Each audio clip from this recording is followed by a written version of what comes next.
right, my friends, welcome, welcome. Let's get started with 25 easy questions that every PMP student can ace. These are pretty easy questions, okay? So we're going to get started right now. The very first question. If you need more time, hit the pause button, because what I'm going to do is whiz through the questions and the answers. So if you need more time, just go ahead and hit the pause button. Here's your first question. You have just been assigned as the project manager to an Agile project. Which of the following will help you share the vision with your team? Very easy question. If you need more time, hit the pause button. 5, 4, 3, 2, 1. I am about to reveal the answer, so if you need more time, hit the pause button. The answer to this is not work performance reports. You don't have that yet. And it says you've just been assigned, right? The risk log, you don't have that yet. You've just been assigned as the project manager. And what this question is looking for is the sharing of the vision. It won't be the human resource plan. That will not help you share the vision. The best answer is the Agile project charter. See, told you it was easy. Easy stuff. Easy. You're going to come away realizing you know a lot. Let's go to our next one. True or false? There are 3 artifacts in Scrum. If you need more time, hit the pause button. 3, 2, 1. The answer to this question is true.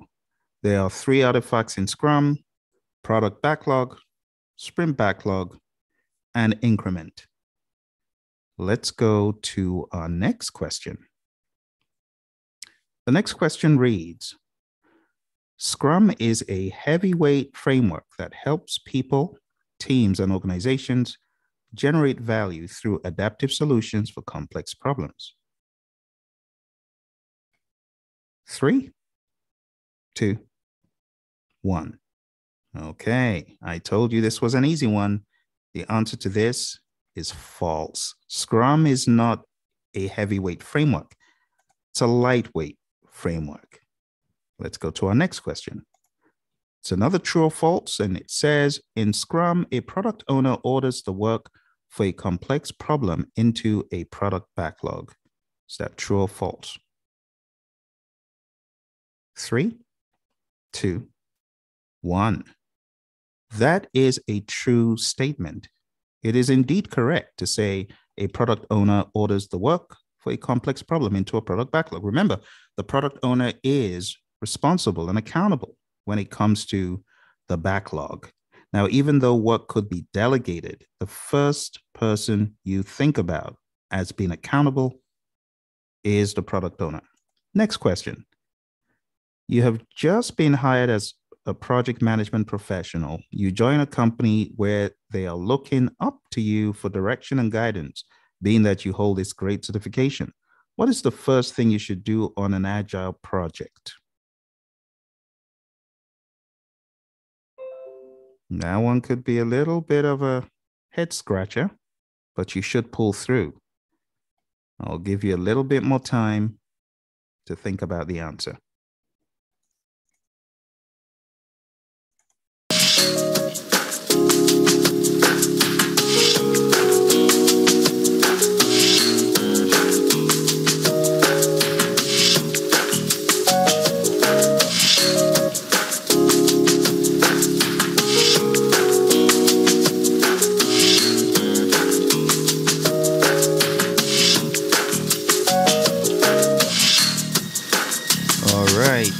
Time up on that one. What do you think the answer is? 3, 2, and 1. Well, on an Agile project, the very first thing you should do is not to refine a backlog. You don't have a backlog, right? It's not sprint planning because you would need your backlog to do that. And it's not sprint review. That's when your customer checks the deliverable. So the answer in this case is backlog preparation. Take a look at pages 51, 52 forward in the Agile Practice Guide. Get to understand the practices in the world of Agile. I know some people will struggle with that, thinking it should be sprint planning. No, that would not be the first thing that would happen. You need your backlog.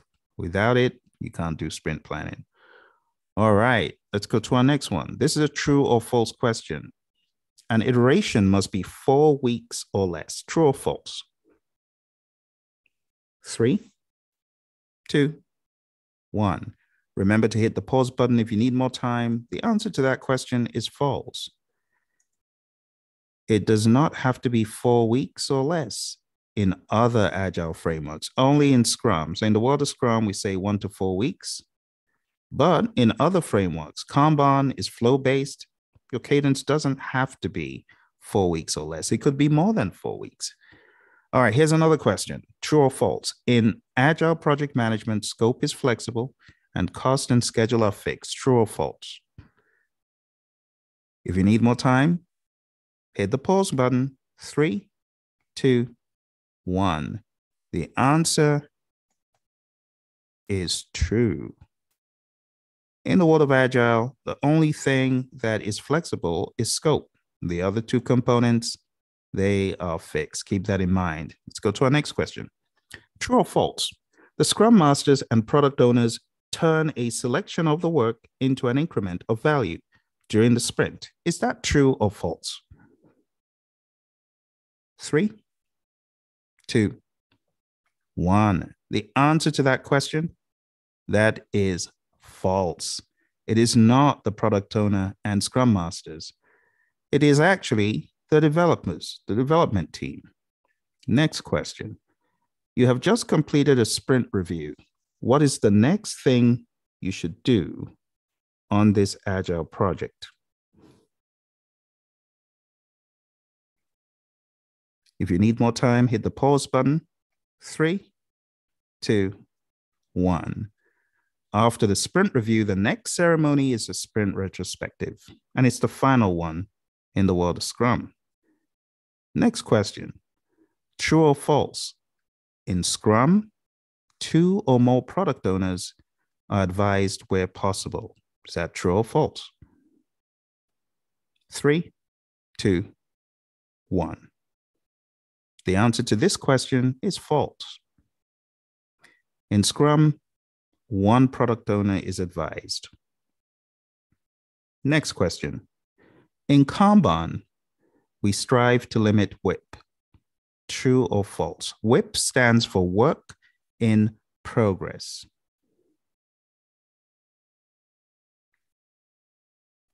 The answer to this question is true. We limit our WIP in the world of Kanban. The key goal is really optimization, but we limit WIP. We have limits that we place when it comes to our work in progress, depending on the capacity of the team. Next question, true or false? In Scrum, the first event is the daily Scrum. 3, 2, 1. The answer to this question, it is false. The first event, it should read, is the sprint itself. The first event is the sprint, because the sprint is a container for all the other events. Think about it like that, okay?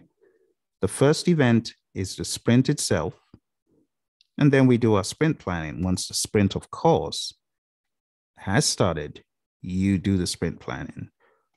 All right, a little bit of trickery in that one, but nonetheless, you should be in very good shape to get at least an 80% in this thing. Next question. You have just been hired as a project management professional. You join a company where they're looking up to you for direction and guidance, being that you hold this great certification. The project deliverables have been accepted and signed off on. What should you do next? Please hit the pause button if you need more time, because I will show the answer pretty quick. 3, 2, 1. The answer to this question is not learn about what needs to be done next. You've only got sign off. there are other things you need to do, right? Eventually, you should get to the point where you close the phase, release all the resources. But the most sensible thing to do at this point is to go into administrative closure. Don't release the resources yet, because they could very well help you in the administrative closure. And when we say all resources, we're talking about human, equipment, material, supplies, and so on. All right, let's go to our next one. Scrum employs an incremental predictive approach to minimize predictability and to control risk. 3, 2, 1. This is false. Better said, Scrum employs an iterative incremental approach to optimize predictability, not to minimize predictability. You catch that little play on words there? Every word counts on your exam, my friends. Next question. Commitment, openness, and courage. These are known as the 3 pillars of Scrum and the Scrum principles. True or false? Hit the pause button if you need to think about it. 3, 2, 1. The answer to this question, my friends, is false. The 3 pillars of Scrum are transparency, inspection, and adaptation.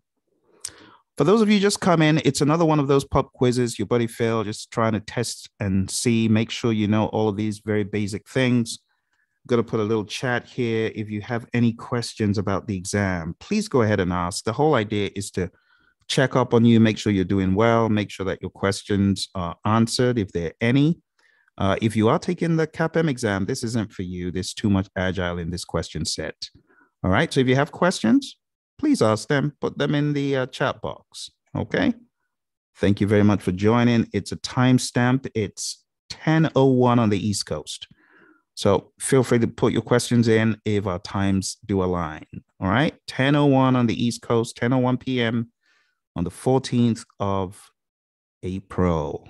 My goodness, where's April going? It's going crazy, crazy quick. All right, let's go to our next question. Next question here. True or false? Burn charts are an essential artifact and mandatory in Scrum. True or false? 3, 2, 1. This is false. Burn charts are not an essential artifact in Scrum. It's nice to tailor up when you're using Agile. Though helpful, burn charts are not essential in Scrum. It might surprise you because we talk about them all the time, right? Bear in mind, user stories as well are not mandatory in Scrum. It's not referred to in the Scrum guide that user stories are essential or burn charts. All right, let's go to our next question. You've just been hired as a project management professional. You join a company where they are looking up to you for direction and guidance, meaning that you hold this great certification. The project deliverables have been accepted and signed off by the customer. What should you do next? What should you do next? What do you think? I'm going to give you a little bit more time to think about this one.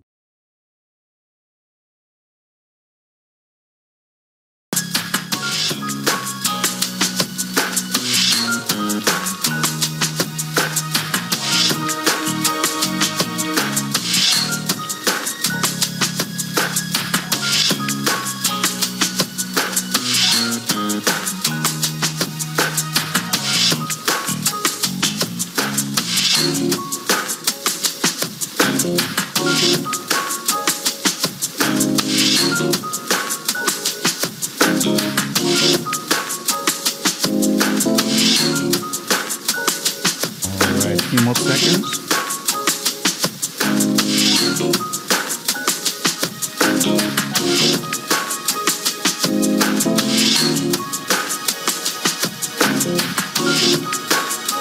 All right.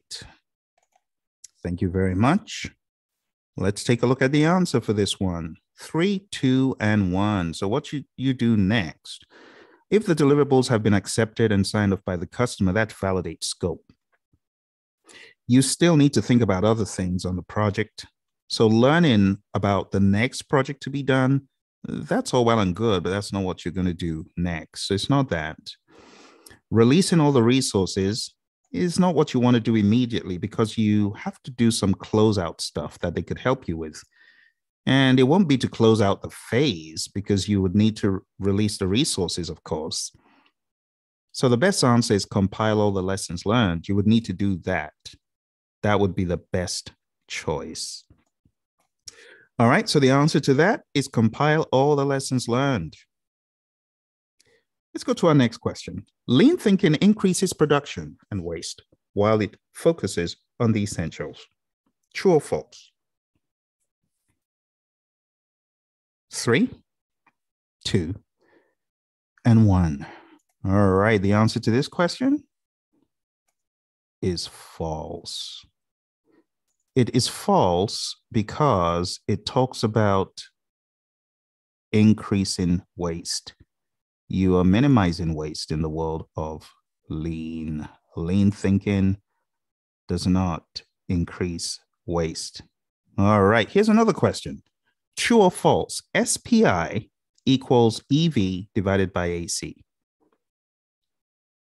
If you need more time, hit the pause button. 3, 2, 1. The answer, my friends, is false. The correct formula is earned value divided by planned value. Okay.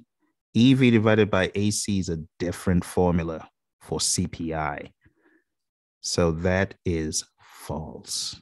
Okay, next question. On a Scrum team, work must be released every sprint. True or false? If you need more time, hit the pause button. 3, 2, 1. The answer to that question, my friends, is false. You do not have to release every sprint in the world of Scrum.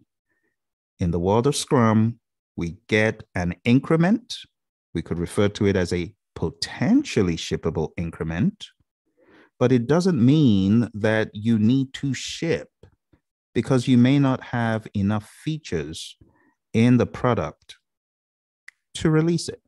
So there's a difference between a sprint and a release. Many sprints could be in a release. Many PSIs, if you will, potentially shippable increments, could make up a release. So you don't have to release every sprint. Next question. In Scrum, there must be backlog refinement every sprint. True or false?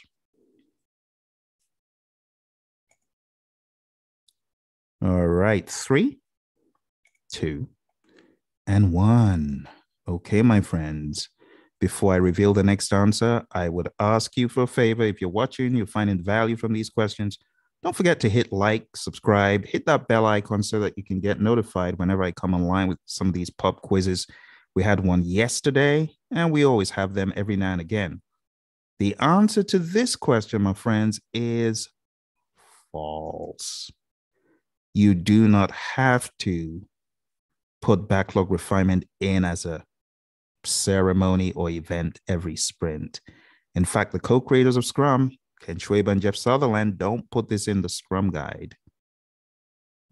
And the reason is the product owner could choose to do this as he or she sees fit, depending on a lot of factors. So it's not mandatory. A lot of people do backlog refinement, and that's good, but it's not mandatory. The word must gives it away. Next question. You have just completed your project management plan. What should you do next? This should be a rather easy one. Hit the pause button if you need more time. 3, 2, 1. The answer to this is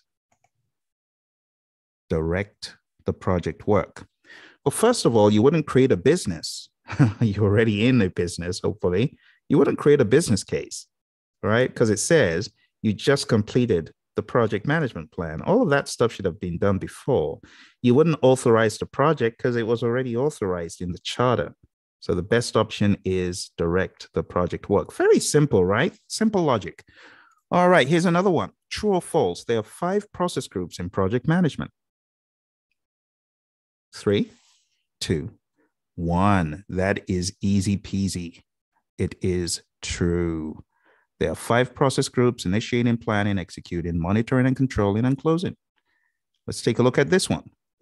The Scrum team consists of stakeholders, 1 Scrum Master, 1 product owner, 1 architect, and developers. If you need more time, hit the pause button. 3, 2, 1. The answer to this question is false. The Scrum team consists of 1 Scrum Master, 1 product owner, and developers. Stakeholders, architect, those are all made up. So that is false. Okay, let's move on to our next question.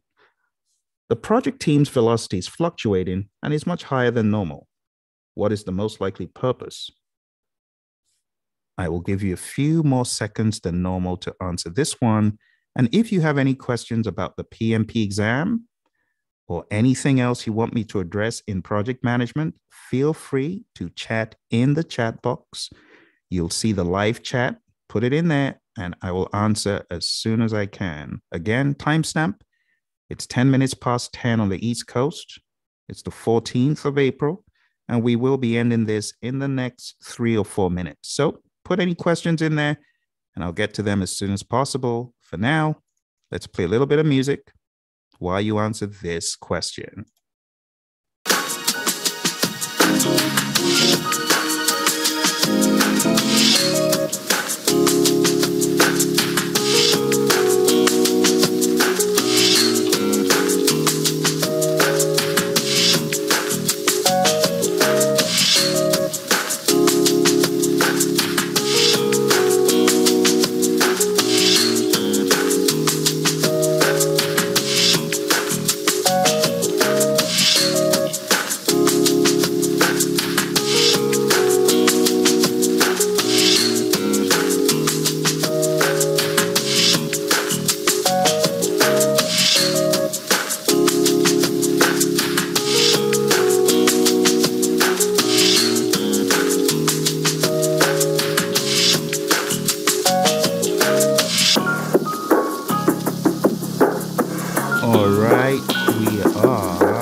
This question.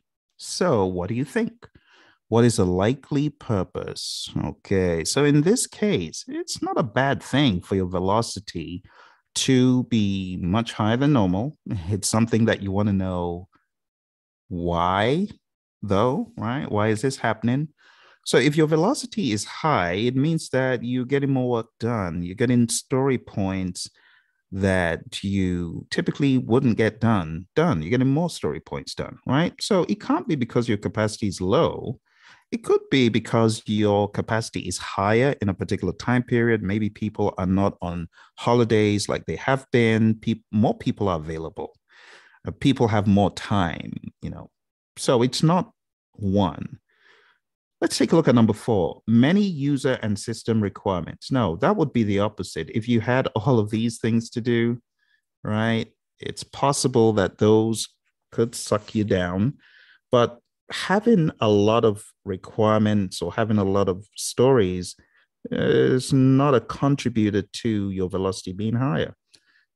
Velocity is how many story points you're getting done in a sprint. So it wouldn't be number 4. The stories are too tough. Again, it's already baked into the estimate.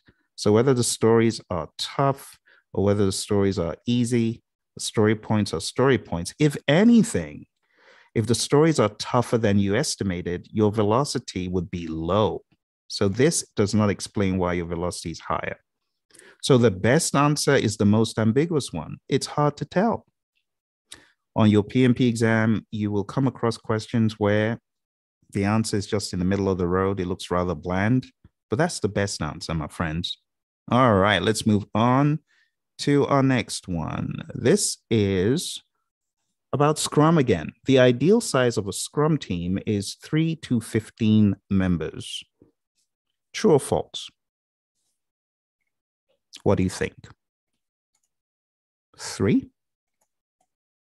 2, 1. All right. The answer to this is false. It is not between 3 to 15 members. 15 would be too big of a number, okay? So if you go into the Scrum Guide, go to scrumguides.org. And if you haven't already done that, I would like to recommend that you do that. It's not a bad thing to do, to read the Scrum Guide. Yes, it's a PMI exam, but do you know that Scrum is used so widely across the world? Go down to that link and read the Scrum Guide and understand a little bit more about Scrum beyond what is in the Agile Practice Guide. I think it will really help you. Okay. All right. Let's take a look at our final answer. Final answer. Okay. Again, you got to choose the best option. The ideal size of a Scrum team is 3 to 9 members. True? False? What do you think? All right, 3, 2, and 1. So I'm going to leave this question as a cliffhanger. The reason is in the Agile Practice Guide, you have Agile teams being defined as 3 to 9 members. But in the Scrum Guide in particular, it reads, the Scrum team is small enough to remain nimble and large enough to complete significant work within a sprint. Typically 10 or fewer people. So 10 or fewer. See that? And that's why it's a cliffhanger. If I had said, according to the Scrum Guide, the ideal Scrum team is ... 10 or less, then that would have been more of a fair question. So I want you to be aware, though, that in the world of the Agile Practice Guide, it talks about between 3 to 9 for an Agile team, but you do know that Scrum is just one of the Agile frameworks. Just one. You got many others. All right. So, my friends, we have come to the end of our pop quiz for today. I hope you've enjoyed it. Don't forget to hit like, subscribe, hit the bell icon so when your buddy Phil comes on, you'll be notified. All right. Any questions before we round up? Let's take a look. I do not see any questions. Seems like everyone is still answering the questions, and you did hit the pause button just like I advised you to. Well done. I wish you all the very best in your prep. Talk to you very soon. Bye for now.